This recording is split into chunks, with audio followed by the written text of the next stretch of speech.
Hey everyone, and welcome back to the Deep Dive. I'm Hari, and with me today is Kimio, and we are ready to dig into some fascinating historical and scientific nuggets. It'll be like Indiana Jones meets Bill Nye, but without the fedora and the bow tie. Absolutely, Hari. Let's get our hands dirty with some knowledge, though hopefully not literal dirt unless we're talking about volcanic ash. And speaking of volcanic ash, today's deep dive takes us to the heart of South America, to a volcano in Peru called Huaynaputina.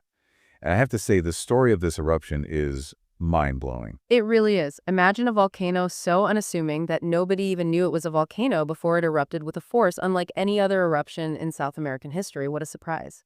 It's kind of like that quiet kid in class who suddenly becomes a rock star overnight, except in this case, it's a mountain that became a force of nature that shook the world in 1600. And when we say shook the world, we mean it literally. The eruption of Huaynaputina wasn't just a local event. It had global consequences impacting weather patterns and human history across continents.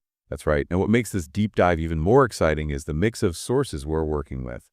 We have scientific data that reveals the power of the eruption historical accounts that capture the human side of this event, and even some interesting details about how people saw this mountain before it erupted. It's a great chance to weave together scientific analysis and historical narrative to get a real picture of not just the eruption, but its lasting effect on the environment and human society. So our mission today is to delve into the depths of this event, exploring the forces that caused the eruption, the immediate aftermath that reshaped the landscape and lives of those nearby, and the ripple effects that extended far beyond Peru. Before we get to the eruption, though, I think it's important to understand the context. Huaynaputina, as we mentioned, wasn't a famous landmark. It was so unassuming that people would actually make offerings to the mountain because they thought it was a sacred site. I read about that. They would offer birds' clothes, even sheep.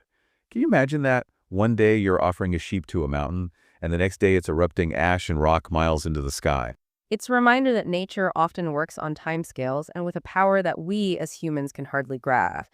Imagine the shift in perspective for those who lived through that change, from reverence for a mountain to sheer terror when they saw its destructive power. Absolutely. And that brings us to February 19, 1600, the day Huaynaputina decided to make its grand entrance onto the world stage. The eruption began with a series of earthquakes that must have terrified the people living in nearby Arequipa, a city that would soon experience the worst of the volcano's fury. The accounts from that times are really something else. Priests in Arequipa described the sky turning black as night from the ash buildings collapsing from the weight of debris and a constant barrage of explosions that must have felt like the end of the world. It's hard to imagine the terror and chaos that must have been happening in the city as the eruption went on, but we'll get into those details in a bit. First, let's zoom in on the area surrounding Huaynaputina itself, the ground zero of this cataclysmic event. If Arequipa, miles away, experienced that kind of devastation, imagine what happened to the villages close into Huaynaputina's slopes. It's crazy, right? Entire settlements were buried under meters of ash and pumice. The landscape basically turned into a wasteland where life as they knew it just ended. The sources paint a grim picture of the aftermath, with priests describing finding bodies cooked by the intense heat of pyroclastic flows. You know, those deadly avalanches of hot gas and volcanic debris that raced down the volcano's sides. It's a stark reminder of nature's power. And the impact wasn't just limited to people. The eruption really hurt the region's wine industry. The Moquegua region, known for its vineyards, was pretty much wiped off the map, a huge economic setback on top of the devastating human toll. It's fascinating and a bit unsettling how something happening in one location can have such huge consequences. Huaynaputina is a perfect example of this. We often think of volcanoes as isolated events, but their effects can be felt around the world, affecting weather patterns and even how much food we can grow. You're right, and with Huaynaputina, the impact was felt way beyond Peru. The amount of ash and gases released into the atmosphere during the eruption had a big effect on the global climate. It caused something called a volcanic winter. That's something I find incredible. We have reports from as far away as Europe and China talking about a strange dimming of the sun, a haze that stuck around even on clear days. Can you imagine looking up at the sky and seeing the sun blocked by the leftovers of a volcanic eruption happening thousands of miles away? It must have been a really weird and unsettling experience, and there were more effects than just a dimmer sun. The year after the eruption, 1601, had one of the coldest summers in the Northern Hemisphere in centuries, which caused crops to fail and people to starve. Think about it, a volcanic eruption in South America contributed to a famine in Europe. It really shows how connected our planet is. And it wasn't just Europe. The Russian famine of 1601 to 1603, one of the worst in their history, is thought to have been partly caused by the changes in climate from Huaynaputina's eruption. It led to social unrest and political instability, showing that even a faraway natural event can have huge social and political consequences. It reminds us that we're not just watching nature, we're a part of this complex and interconnected system. What happens in one part of the world can affect other continents for generations. It makes you think about how people back then, without the scientific knowledge we have today, understood such a huge event. I mean, how do you explain a mountain suddenly erupting, the sun dimming, and the world's climate changing so quickly? That's where the human side of this story comes in, and it's as interesting as the science.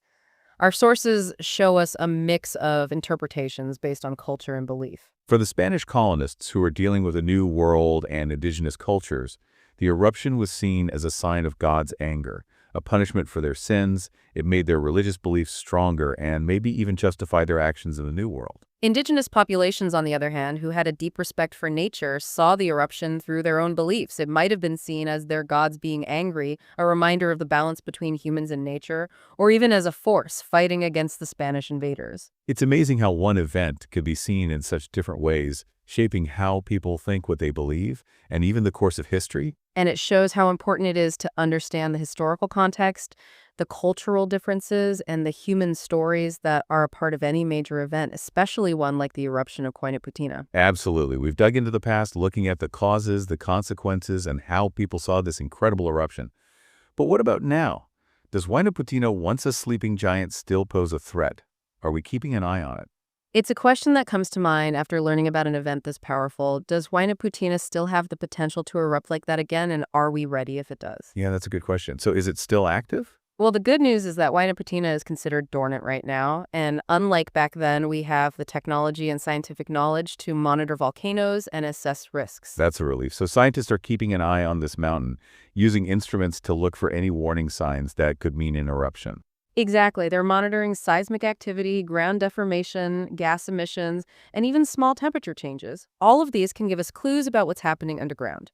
We can't stop eruptions, but monitoring lets us make early warning systems and evacuation plans to try to limit the damage. That shows how much we've learned about geology and how we can use technology to help people. It also reminds us that we're not in control of nature. You're absolutely right. We've come a long way in predicting and preparing for natural disasters, but events like Huaynaputina show us that we're still at the mercy of our planet. So as we wrap up our deep dive into the story of Huaynaputina, what are the main things we've learned, the questions we still have, the thoughts we should take with us? I think one of the biggest takeaways is how interconnected our world is. The eruption of Huaynaputina, even though it happened in a remote part of South America, had effects all over the globe.